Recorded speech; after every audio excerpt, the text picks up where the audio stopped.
Lundi matin, centre d'entraînement de la Baumette à Angers. Après la victoire du SCO 2-0 sur son voisin tourangeau, tous les regards étaient tournés vers Bruno Ekwelemanga.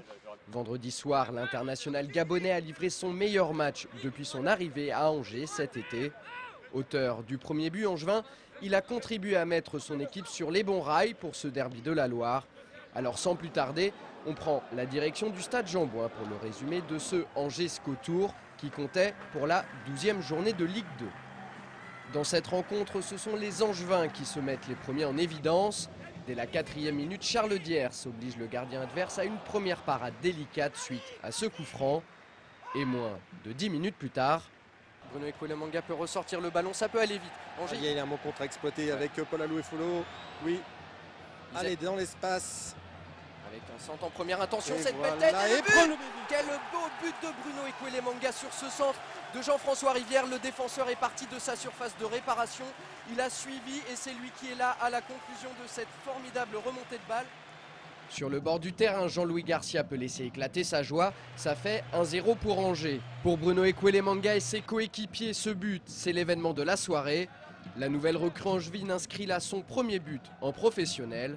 Alors forcément, je me suis fait chambrer toujours par Olive, Philippe, enfin bref, par toute l'équipe, voilà, parce que c'était le premier but en pro.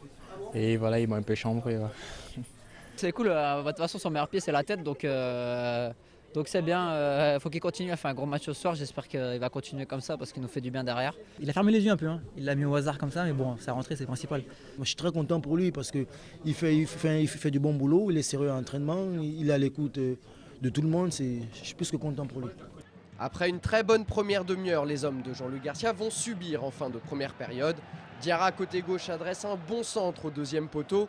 Lopez Peralta remet en retrait, mais Michael Stéphane se sacrifie pour contrer la frappe tourangelle. À peine une minute plus tard, Diarra encore lui prend le meilleur sur le ray. Mais c'était sans compter sur le retour gagnant d'un Ekwelemanga en état de grâce. À la mi-temps, le SCO mène 1-0. Avec les débauches d'énergie qu'on a déployées au niveau des 30 premières minutes, ça fait que les gars ont eu un coup de moins bien. Ça c'est normal, ça arrive à tout le monde. C'est vrai qu'en deuxième mi-temps, en tour aussi, je pense qu'ils ont dû se faire bousculer par leur entraîneur au vestiaire, donc ils sont revenus un peu remobilisés. C'est donc Tours qui rentre le mieux dans cette deuxième période. À deux reprises, Lopez Peralta inquiète Padovani. D'abord sur ce coup franc, puis sur cette frappe qui passe de peu au-dessus. Une domination qui a le mérite de réveiller les scoïstes. Vinicius au deuxième poteau, l'occasion est but. Et oui, très belle situation. Et Olivier Auriac est venu conclure une situation très bien menée par Angers-SCO. Présent au début de l'action, Olivier Auriac est également à la conclusion.